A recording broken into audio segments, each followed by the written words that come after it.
이 인간은 백수 탈출 생존 전략 플랜 B에 돌입했다. 30대 후반, 용기를 내도 겨우 기회를 얻을까 말까한 아슬아슬한 나이. 그래서 플랜 A와 플랜 B를 생각해 두었다. 플랜 A는 두 번째 영상에서 밝혔듯이 수업 첫날 포기했다. 상담사 선생님께 용기를 내서 질문했다. 혹시 다른 직업 훈련으로 변경할 수 있을까요? 취업 계획서 다 작성하셨는데 새로운 직종으로 변경해야 해요. 스타별 날짜와 계획서 전부 수정 작업해야 하고 원하는 학원의 지역 훈련 계획서 요청해서 받아오셔야 해요.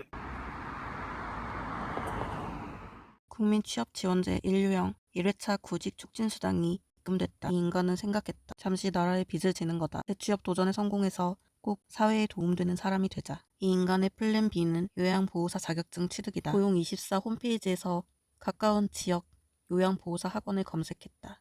잘 가르칠 만한 학원을 고르기란 쉽지 않다. 취업률, 수강생 후기, 우수 인증 기관 연도, 학원 홈페이지를 둘러보며 괜찮은 학원인지 가늠한다. 두 곳이 눈에 들어왔다. 한 곳은 집 근처 10분 거리, 다른 곳은 집에서 50분 거리에 있었다. 집과 가까운 학원에 먼저 전화했다. 원장의 목소리에는 냉기가 흘렀다. 바쁜 일이 있는 사람처럼 빠른 어조에 감정이 하나도 섞이지 않는 기계음 같았다. 직업훈련 계획표를 요청하자 원장은 보내줄 수 없다고 거절했다. 고용센터 담당자에게만 보내는 것이 규정이라고 했다. 고용센터 담당자가 그 정도는 알려줬을 텐데 몰랐느냐고 되물었다.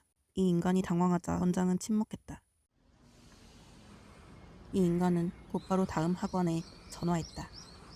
친절한 직원의 목소리가 이 인간을 반겼다. 한 번 대인 이 인간이 긴장하는 찰나 경쾌한 종을 울리듯이 수화기에 퍼지는 직원의 목소리. 네, 당연히 보내드리죠. 직접 오셔서 받아가셔도 되고 이메일로도 보내드릴 수 있어요. 어떻게 드릴까요? 이 인간의 입가에 미소가 번졌다.